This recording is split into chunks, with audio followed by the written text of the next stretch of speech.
शुभ मध्याह्न बच्चों, मैं अशोक कुमार देहरी, आपका हिंदी विषयाचार्य। आज की कड़ी में आप सबका स्वागत करता हूं। आज हम कक्षा 12वीं विषय हिंदी वितान भाग 2 के अंतर्गत देखेंगे पाठ अतीत में दबे पांव। आज हम इसके अभ्यास से जुड़े प्रश्नोत्तर पर चर्चा करेंगे।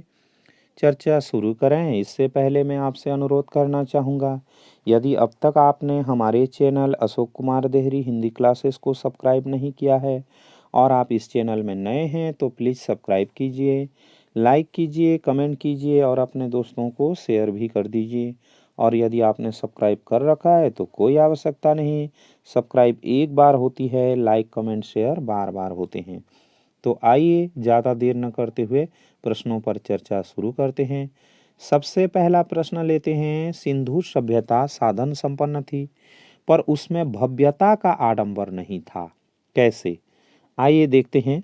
सिंधु सभ्यता साधन संपन्न थी पर उसमें भव्यता का आडंबर नहीं था, क्योंकि इसकी खुदाई में जो प्रमाण सामने आए हैं वे जीवन की आवश्यकताओं के अनुरूप स्वास्थ्यवर्धक सड़कों, गलियों, घरों का निर्माण सुनियोजित नगर के रूप में है।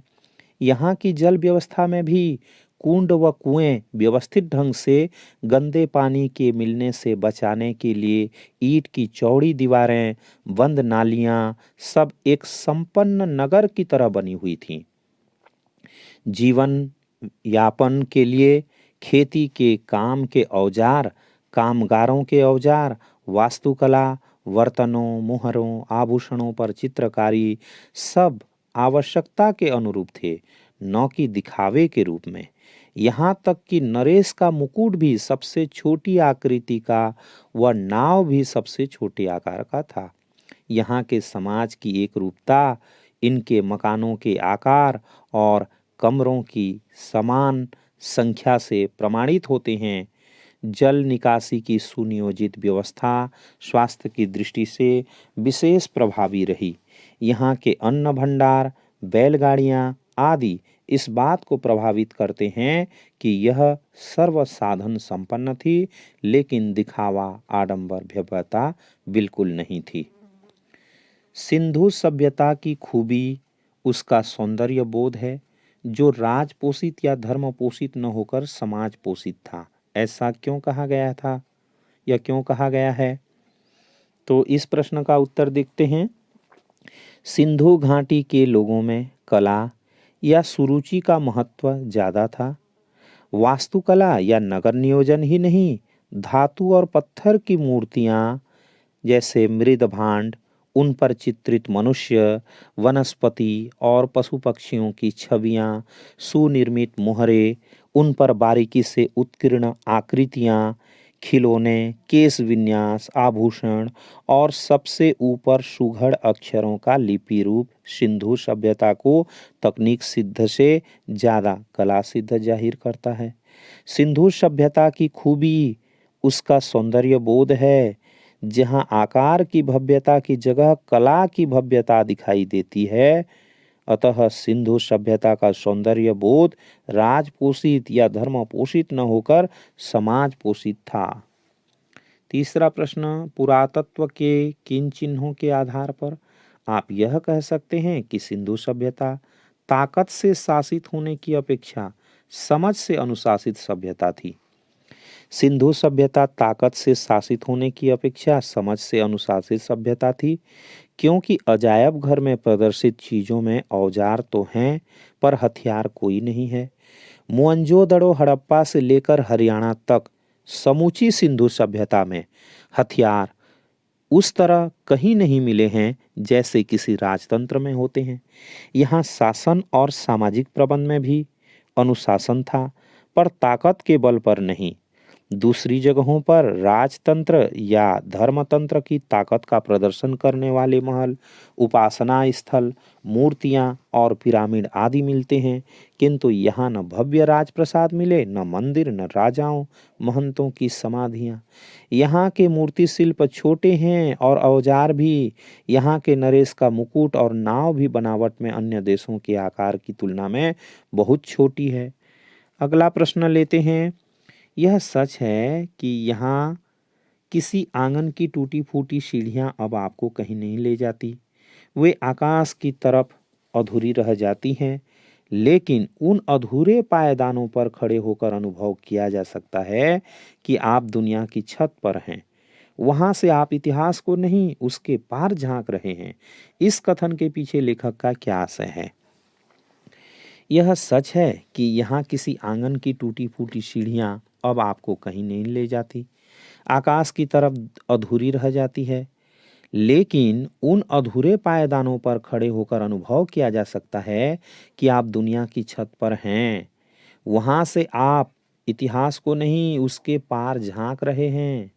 इस कथन के पीछे लेखक का आशय है कि हम इतिहास के पहले की सभ्यता, जब दुनिया के अन्य देशों में ज्ञान, तकनीकी, वास्तुकला, शिल्पकला, चित्रकारी, औजार व पहिए के निर्माण की शुरुआत नहीं हुई थी, उससे भी पहले की यह सभ्यता है, जहां उपरोक्त वर्णित ज्ञान व तकनीकी कला के प्रमाण प्रत्यक्ष रूप से मिलते हैं।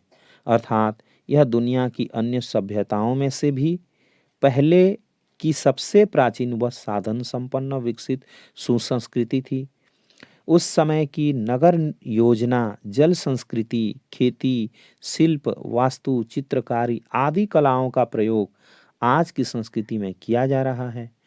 अगला प्रश्न, टूटे फूटे खंडहर सभ्यता और संस्कृति के इतिहास के साथ साथ धड़कती जिंदगियों के अनछुए समयों का भी दस्तावेज होते हैं।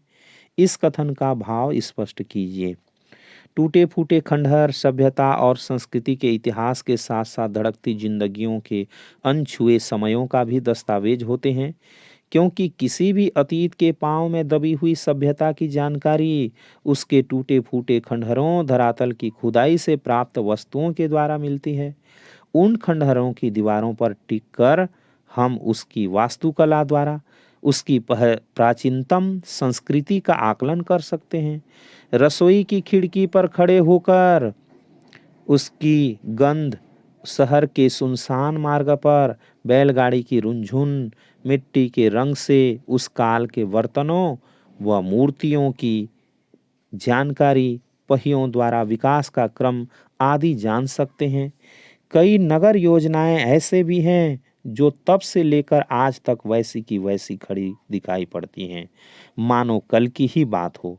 लोग निकल गए, वक्त रह गया, शायद लोग शाम तक लौट आने वाले हों। ये ऐसे दस्तावेज हैं जो उस सभ्यता और संस्कृति के प्रत्यक्षदर्शी बन जाते हैं। अगला प्रश्न, इस पाठ में एक ऐसे स्थान का वर्णन है जिसे बहुत कम लोगों ने देखा होगा, परंतु इससे आपके मन में उस नगर की एक तस्वीर बनती है। किसी ऐसे ऐतिहासिक स्थल जिसको आपने नज़दीक से देखा हो का वर्णन अपने शब्दों में कीजिए। तो यह प्रश्न खास करके विद्यार्थियों के लिए है। विद्यार्थी इन प्रश्नों का स्वयं हल करें। अगला प्रश्न लेते हैं। नदी, कुएं, स्नानागार और बेजोड़ निकासी व्यवस्था को देखते हुए लेखक पाठकों से प्रश्न पूछता है कि क्या हम सिंधु घाटी सभ्यता को जल संस्कृति कह सकते हैं? आपका जवाब लेखक के पक्ष में है या विपक्ष में, तर्क दें। तो मैं कहना चाहूँगा, नदी, कुएं, स्नानागार, बेजोड़ निकासी व्यवस्था को देखते हुए लेखक पाठकों से जो प्रश्न करता है कि क्या हम सिंधु घाटी सभ्यता को जल संस्कृति कह सकते हैं, तो बिल्कुल निश्चित रूप से इसे जल संस्कृति कहना उचित होगा, क्योंकि यहाँ सिंधु नदी के किनारे बसे होने के कारण संपूर्ण जल स्रोत, कुएं, कुंड आदि भूतल द्वारा नदी से जुड़ी थी। यहाँ 40 फुट लंबा, 25 फुट चौड़ा और 7 फुट गहरा महाकुंड था, जो सामूहिक स्नान के लिए उपयोगी था। कुंड का शुद्ध पानी रिस न सके और बाहर का अशुद्ध पानी कुंड में न मिल पाए, इसके लिए पक्की ईंटों की दीवार थी जो चूने और चिरोड़ी के गारे से बनी थी। कुंड के पानी के बंदोबस्त के लिए दोहरे घेरे वाला कुआं है। पानी निकासी की नालियां ईंटों से भी ढकी है। अगला प्रश्न, सिंधु घाटी सभ्यता का कोई लिखित साक्ष्य नहीं मिला है, सिर्फ अवशेषों के आधार पर ही धारणा बनाई है। इस लेख में मोहनजोदड़ो के बारे में जो धारणा व्यक्त की गई है क्या आपके मन में इससे कोई भिन्न धारणा या भाव भी पैदा होता है? इन संभावनाओं पर कक्षा में समूह में चर्चा करें। तो यह समूह चर्चा के लिए है, इसलिए इसका प्रश्न का जो उत्तर है वह नहीं दिया जाएगा। विद्यार्थी इसको स्वयं हल करें। तो आज के लिए इतना ही।